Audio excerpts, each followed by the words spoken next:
Hey there, it's Jennifer, and thanks for stopping by again. One of my favorite things to do, and has been for many, many years, is to use a Kraft cardstock and add some fun, vibrant color to it.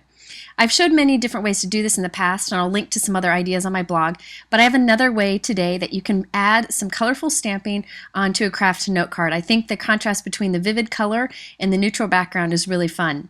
I'm also going to be using some new stamps from a new stamp company called Altenew, and they have the most unique stamp sets, and I think these two are my favorites of all the stamp sets they have.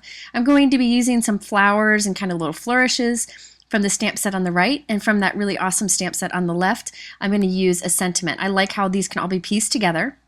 I went ahead and took some of my favorite images from both of the sets, and I've put them onto this large acrylic block so I could easily grab them and use which ones I need. And I have that setting down next to me, and that way I don't lose the little images as I'm playing with them. I also went ahead and kind of planned out where my stamping is going to be. So this is just a scrap piece of paper, but I kind of just did some really quick stamping on here to kind of plan out where I wanted all the images to be. I actually think it'd be fun to go back and do just a one color stamped background like that on the left, but clean it up a bit. So I have a Hero Arts Kraft note card. It's like a dark craft. I just love, love, love this note card. It's kind of like a paper bag.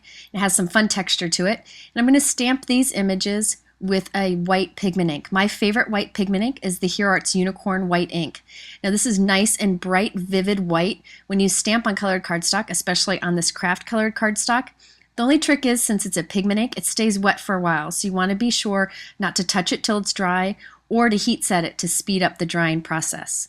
So now I'm going to need to do some masking for all of these stamped images. I'm going to do like in a cluster on the top of the card. So I stamped my three focal images, the three flowers. I stamped those first and I heat set them so I don't mess them up.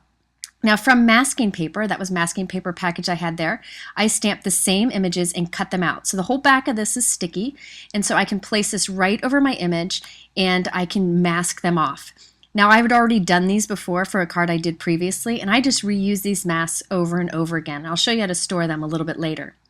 Now, you could use typing paper and just temporarily adhere these masks over your images just to use as a mask, but I like using the masking paper because it's sticky on the back and it stays nice and flat when you're using it. Also, this masking paper isn't super thick, so it works as a great mask. If you use a thick cardstock as a mask, you'll get like a halo around your stamping.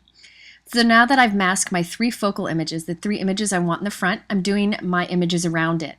So I'm using a leaf here, and I'm going to do this big leaf first, and then I'll move on to the smaller elements that will be around it.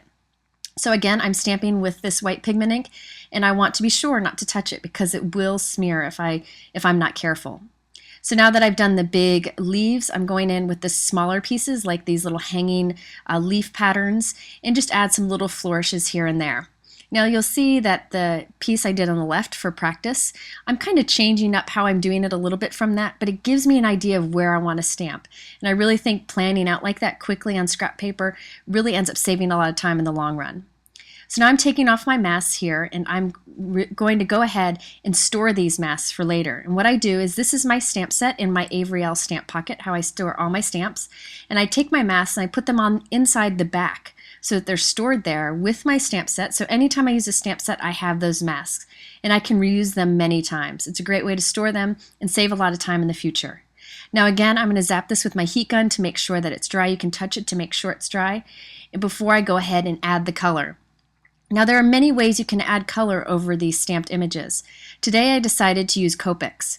Now I found that when I put my Copics over this white stamped image, the white didn't really come off on my marker, and if a little bit did, I could just scribble it off on scrap paper, but you want to test it out. I didn't have any problems with it, and I'm picking super vibrant colors, so you want to go with a color that is much more vibrant than you really want the end results to be, because coloring over the white ink softens it, and coloring over the craft paper kind of darkens it. So by going with a vibrant ink, you end up with softer results. So here I'm using a YG17 and also a GO7 just to do different shades of green.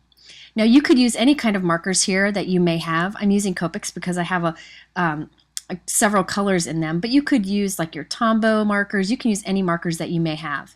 But I'm coloring right over the white outline images here and on all the craft color that's in between. And if you'll notice, I don't go exactly up to the edge, and sometimes I go over the edge, but that's okay. I think it kind of adds to the kind of fun handmade feel of this technique.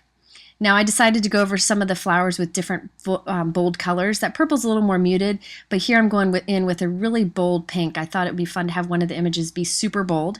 And I'm not really taking much care to make this perfect. I kind of go around the outside of the image first and then quickly color to fill it in. Now again, if you find that some of the white ink wasn't completely dry and comes off on the tip of your marker, that's okay. Just scribble it off in some scrap paper and it won't do any damage to your marker. Again, here, this is a super bright orange Copic color, YR04. But here you can see that the paper and ink that we're using kind of mutes it down. So I have done videos and cards in the past where I used colored pencils very heavily on craft paper. I've done bright embossing powder. This is just another technique that you can do to make more out of the supplies you have and the craft colored cardstocks. I think the craft colored cardstock is a great way to kind of tone down bright images like this one too.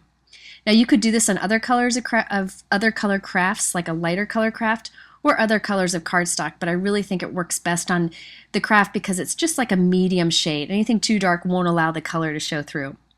Now I wanted to stamp this old Thanks Hero Arts image kind of in the center of all these hanging leaves, but I was afraid I was going to stamp it crooked. So here's a trick that I do.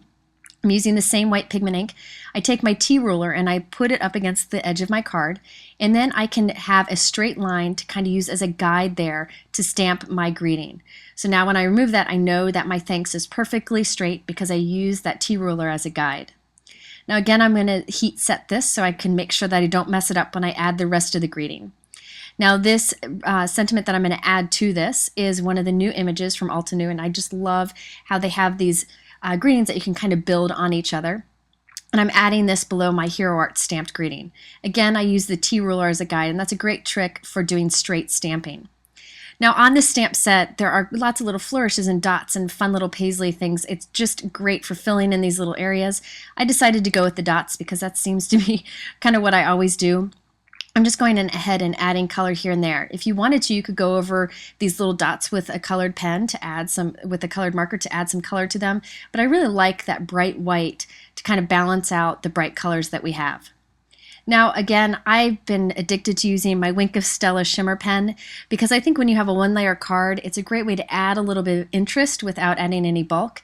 And this is just a pen that goes on kind of like a paintbrush, but it's just a soft and subtle shimmer. And I added a little bit over my white stamped greeting, and then I also scribbled it quickly over my really vibrant flowers here. You could add little touches if you want to. I decided to go bold and shimmery on this card by covering all of the colored areas that I did and some of the white ones.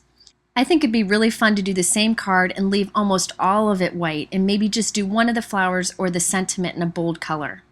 Now, if you have any questions on the products that I used, you can look down below in the YouTube description. They're all linked there. Or I encourage you to head over to my blog where I'll link to many more ideas of stamping on craft cardstock, and I'll have much more information. Thanks so much for watching, and I hope you stop back by again soon.